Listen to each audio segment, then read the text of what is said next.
Hello, dear children. Hope you all are doing good with your health and studies. Since from 2 weeks we are studying the same lesson, that is the collectors. Let's continue with the next part of the lesson. So, till now, what we studied, what we came to know that teachers and the children who came for outing, they got stuck because of the rain, and they took shelter in a house where the children were standing in the kitchen and elders they had gone to other room. So what happened there? A strange thing happened. What the children observed, they observed that the kitchen was full empty. There was nothing kept in the cupboard. There was nothing kept in the fridge also. So their curiosity made them to open the cupboard doors. So one by one they started to open the cupboard doors, and they found that there is a strange thing behind a big cupboard door. And what was the strange thing, children? It was an electronic equipment. So when one of the boy, when he opened the cupboard door, that was the biggest one, he observed that there was an electronic equipment behind that door, and there were some colored buttons on that. Colored wires were there. Now all the children who stood in the kitchen, they got surprised, they got shocked. What happens next? Let's see. Glenn, what on earth is all that doing there? Wayne, is it some kind of computer? Carol, those things are they figures or words? Glenn, some kind of foreign language. Tracy, look at those lights. You can see here the children are surprised. They are questioning each other. What kind of thing it is? One of the child said, maybe it is a computer. And another one of the child said, what this computer is having? Some figures, some words. And some other boy, the name Glenn, he observed that it is having a kind of language on that. Some figures were there, words were there on the buttons, and it was appearing like a foreign language. There were some lights also, and that language, those words were not understandable. Let's see, children, what happens. Dawn, it's real space age stuff. Glenn, what could it be for? Wayne, spying. Glenn, you think so? Carol, close the door. Someone is coming. So these children, when they saw the equipment, they started to make the stories. Wayne said, maybe this is a kind of stuff, space stuff. You might have seen in the movie, children, Koi Mil Gaya, where a hero tries, in his engage, he tries to contact with aliens. So maybe that kind of equipment it is, where Mrs. and Mr. Brown children thought that they are trying to connect, they are trying to connect with the aliens. So Wayne said it's a spying machine through which maybe they are trying to connect with the aliens. You think so? Glenn was wondering. Is it possible?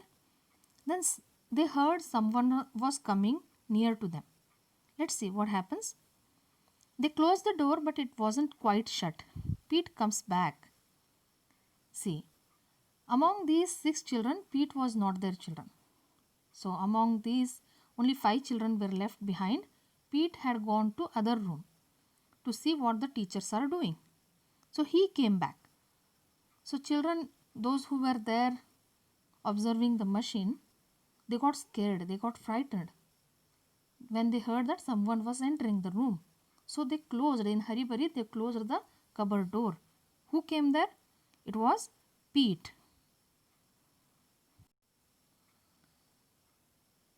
Pete, I think we need help. Carol, what did Mr. Hunt say? Pete, nothing, he couldn't. Wayne, couldn't? Pete, I went quietly. I was a bit scared. The door of the other room was partly open. I saw Mr. Hunt first, sitting there, not moving, staring at nothing. See, Pete had gone to see what the teachers were doing. When he came back, he said one thing, that he need help. They all need help. So other children started to question him. What happened? What Mr. Hunt said. So why? Because they wanted to know whether they are living from that place or not. So they wanted to take permission from Mr. Hunt. But the strange thing was, what Pete observed was, Mr. Hunt didn't say anything to him because Pete didn't meet him. Why? Because Mr. Hunt was sitting very quiet there. First of all, it was very quiet when Pete went, when he just observed. Not a The door was the other room. It was partly open. From there, maybe he peeped to see. Mr. Hunt was sitting, and he was staring at one place. Children, he was not moving at all, just like a statue. He sat. Glenn, you mean he was thinking about something? He was tired? See, Glenn started to worry. So, to get more answers from him, he said, maybe he is thinking something. So, he started to stare at one thing, it seems. He was tired because of just that, maybe he is looking at one side. What Pete answers? See then. No, I do not. He was drugged. Miss Swan and Mrs. Jones are the same. I crept a bit closer, then I could see them too. They were sitting there, blank, as if they had been turned to stone. See, do you remember, children, when Mrs. Brown was taking teachers to other room, she had told that there is a drink, there is a coffee, and even the teachers were happy that they are going to have coffee in that other room. So when they joined to have coffee, they had it. Later they were just sitting quietly. They were sitting quietly like statues. They were not able to move. Who all were there, children? Miss Swan was there, Mrs. Jones was there, and Mr. Hunt. These three teachers. So to inquire more, Pete went closer to them. And what did he observe? He observed that they were sitting fully blank. They were appearing like stone. They didn't turn up into stone, but they were appearing like statues, the stone statues, which looks at one side but didn't move at all. Carol and Mr. and Mrs. Brown, they were looking at them and I don't know, talking. See, Mr. and Mrs. Brown were also sitting in front of them, but they were not talking with teachers' children. They were talking with each other. Carol, what they were saying? Pete, no idea. They weren't really talking. It sounded they were just sort of hissing and clicking at each other. Tracy, I want to get out of here. Wayne, I am getting out right now. See, Carol inquired again what they were saying, what kind of language they were speaking. But the language they were speaking was not understandable. Pete said it was not a language only. A hissing and clicking sound was coming. Clicking sound like the lizard sound, children. So after listening this, Tracy and Wayne got scared. They got frightened. Tracy said that immediately she wanted to go out of that place. Even Wayne joined her. He too said, "It right now. I will leave the place." He goes back to the door and tries to open it. See, after telling this, Wayne goes to the back door and he tries to open that door. It is locked. There is no key. It was locked actually. Don, let me try. No, it just won't open. Glenn, how about the window? Then after Wayne, Don goes and he tries to open that door, but it didn't open. Glenn tries to open the window. Even Wayne tries to open the window. Wayne tries the window. Wayne, no chance, it won't move. Tracy, smash the glass. We have got to get out. See, The children are trying their level best to open the door, open the window, but there was no chance at all to open it. Neither the door was opening nor the window was opening. So Tracy suggested them to smash the glass of the window. Just they wanted to get out of that place as soon as possible. Carol, here, try Mr. Hunt's walking stick. Use that vein. So after saying to smash the glass, she handed over a stick which was kept by Mr. Hunt. He had hanged it at the back of the chair. She gives that stick to the Vane.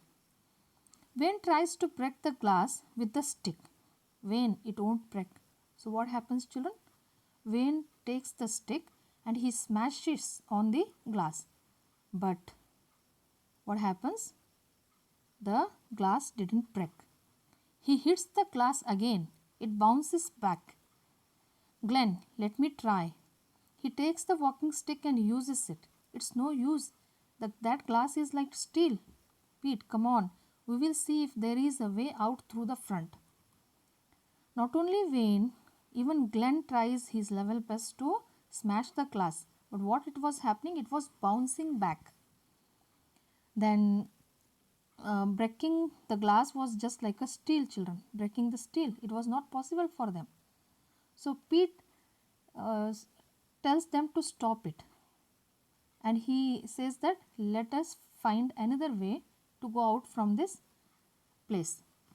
Another way from the front. Front means from the front of the house. They begin to crowd towards the kitchen door when Mrs. Brown comes in with a tray of drinks. So when they decided to move to the front of the house, they were going one by one. Suddenly, Mrs. Brown comes into the kitchen. She was having drinks in her hand. She was having a tray and the drinks were kept on it.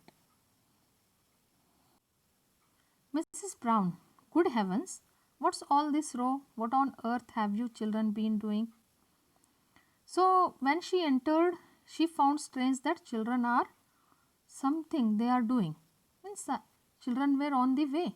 So she says, oh goodness, what happens? Good heavens, what is this row? Row means maybe they are in a line standing. What on earth have you children been doing? She wanted to know what they are doing, what they are going to do also. Carol, we want to leave. Mrs. Brown, in this fog, how can you? Pete, what have you done to Mr. Hunt and the others? Mrs. Brown, done nothing. We have been having a cup of tea. Carol, Pete says you have drugged them. Mrs. Brown, nonsense. Where in the world did you get that idea? So children, Carol said, she want to leave. They want to leave from that place. Mrs. Brown said that it is a fog outside. How they could leave that place? Pete said, directly he questioned her, what you have done to Mr. Hunt and other teachers? For this Mrs. Brown was surprised. She said, nothing, what I have done. I just gave a cup of tea to them. Carol said that Pete had observed Mrs. Brown had drugged them. Means she was telling to Mrs. Brown only that you have drugged them. For this Mrs. Brown answered that it is a nonsense thing. They are assuming. She notices the cupboard left partly open. I do wish you would have the courtesy not to interfere with these cupboards. Then after saying that she has not done anything with the teachers, she noticed that the cupboard door was partly open.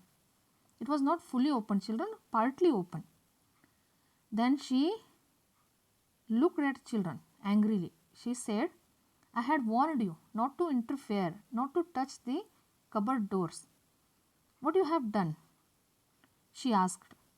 Glenn, what is that stuff in there? Mrs. Brown, what do you mean stuff? It is electronic equipment. It belongs to my husband. He is a scientist. It's part of his work. So Glenn, he immediately asked her, what is that stuff? Stuff means useless thing, children. Then Mrs. Brown said it is not a useless thing. It is an electronic equipment. And that electronic equipment is used by my husband. He is a scientist. Means she says that he is a scientist, because of that he needs it. So it's a part of his work. Pete, and why is the back door locked? Not only these children, even children wanted to know that why the doors were locked, why the windows were locked. So this question was asked by Pete, why the back door is locked. Mrs. Brown, it's always locks when you close it. It is a burglar proof lock. The windows are burglar proof too. My husband doesn't want to run the risk of having any expensive equipment stolen. For this, how Mrs. Brown is answering. You just have attention. Have attention on this, children. She says that it's automatic lock. It's a burglar proof lock. So it always gets locked automatically. Even windows are also like that. So this has been made by her husband, so that they should not have any risk of stealing, any risk of the thieves, because they are having expensive equipments. Tracy, they have been trying to scare us, saying there was something strange about this house and about you.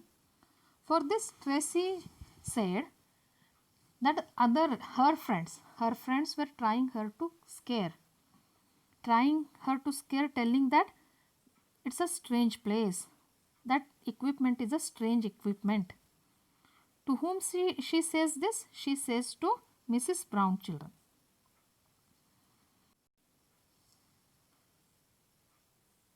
Mrs. Brown, how dare you? After we have taken you in and looked after you, after I have gone through the trouble of getting these drinks for you, the least you can do is to sit quietly and drink them. After listening that the children are getting suspicious of their place, Mrs. Brown got angry and she started to scold the children. What she scolded? She scolded that she has given shelter for them. She was looking after them, and she was trying her level best to make them feel comfortable. So for them she had prepared drinks also. But what the children were doing, instead of sitting and having the drinks silently, they were becoming curious about the things, about the place. This made Mrs. Brown to get disappointed. Pete, I bet they are drugged, just like the tea you gave Mr. Hunt and the others. Here we can see Pete is not at all getting convinced. He said that, I bet. Bet means he was very much confirmed that the teachers were drugged. And what that drug means a kind of liquid which is mixed with the tea, children, so that the human beings should not react. They should sit still, because it will be helpful for them to capture. Understood? Mrs. Brown, now just stop that kind of talk. Pete, I saw them. You have caught them in the other room, drugged. Mrs. Brown, you saw nothing of the sort. They are all chatting to Mr. Brown right now. Carol, ask them to come in there then, so we can see them. Mrs. Brown, certainly not. I am not dragging them in here just because of a lot of children's silly fantasies. Glenn, well, let us go in there and see them. Mrs. Brown, no, you don't. I am not going to be ordered about by children. We can see here all the children started to insist Mrs. Brown to bring Mr. Hunt. Why? Because whenever they were questioning about the teachers, whenever they were betting that they are drugged, Mrs. Brown was rejecting. She was refusing. She has not done anything to the teachers. So to prove, the children started to insist her to bring Mr. Hunt to the kitchen. But Mrs. Brown was refusing to bring. Why? Because all the teachers were chatting with Mr. Brown. Even this was not believed by the children. Again, all the children started to insist her, force her to bring Mr. Hunt. Then Mrs. Brown got angry, children. She said, I am not going to get order by the children. She bars the way through the door. Carol, she can't stop us on her own if we all try to go. Mrs. Brown, all right, all right. I will go and fetch one of your teachers, stupid children. After getting angry, she just closes the door very forcefully, children.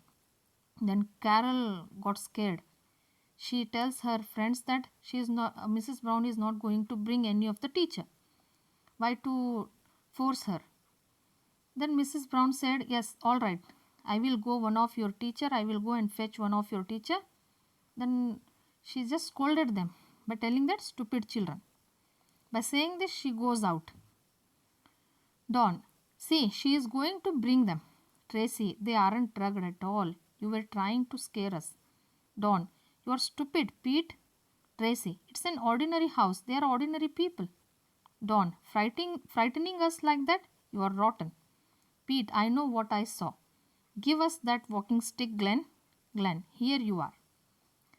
When Mrs. Brown left kitchen, when she went to bring one of the teacher, here Dawn, Tracy, they started to blame Pete. They started to tell that it is not a strange house, it is ordinary house. The teachers are not drugged at all. It's a kind of imaginative story made by the Pete. But Pete was not at all agreeing with their statement. Pete said that what I saw was real. I saw them. They were drugged. They were not moving at all. By saying this, he asked Glenn to hand over the stick. So Glenn gave the stick which he was holding. He gave the stick to Pete. As Glenn gives Pete the stick, both Mr. and Mrs. Brown come in. When Glenn handed over the stick to Pete, Mr. and Mrs. Brown came in. Carol, where is Mr. Hunt? Mr. Brown, he won't be coming. And you had better drink. Pete, don't anybody touch that stuff. Mr. Brown, I will make no difference. You can't escape anyway. See, children, when Mrs. Brown went to bring one of the teachers, she didn't bring. She instead, whom she brought? She brought Mr. Brown. Both Mr. and Mrs. Brown enter the kitchen. So after seeing that couple, Carol got suspicious. She asked them, where is Mr. Hunt? For this, Mr. Brown answered that he is not going to come. And he warned the children. He scared the children that the children should have the drink. For this, Pete answered, they are not going to touch that stuff. Then Mr. Brown said, it is not going to make a difference. They can't escape from there. Wayne, oh no, come on, Glenn, let's get past them. Glenn, right. He and Wayne make a rush for the door. One-armed Mrs. Brown brushes them away. They are sent flying across the kitchen. When they heard that they are not going to escape from that place, they got scared. Then Wayne and Glenn tried their level best to run in front of Mr. and Mrs. Brown. As soon as Mrs. Brown saw them running, she just stretched her hand and she bet those two boys' children. And when she bet those two boys, the two boys flew up and they just went and they just flew in the kitchen. With a great force, they fell at opposite side. You can see, children, the identity was revealed. What was the identity of Mr. and Mrs. Brown? They were aliens. So what are the proofs here about the aliens? The proofs are electronic equipments, the clicking and hissing sounds, and the hand which is used by Mrs. Brown, one armed with one arm only. She bet both two boys. Because of that, the two boys flew and they at a great force they fell in front of them at opposite side. Next, what happens, children? Do the children get success from escaping from them, or do they get stuck, or the collectors, the aliens will get success to capture them? This is what we are going to find in the next session. Your homework is to read the lesson. If you have any doubt, you can ask me. Meet you in the next session. Thank you.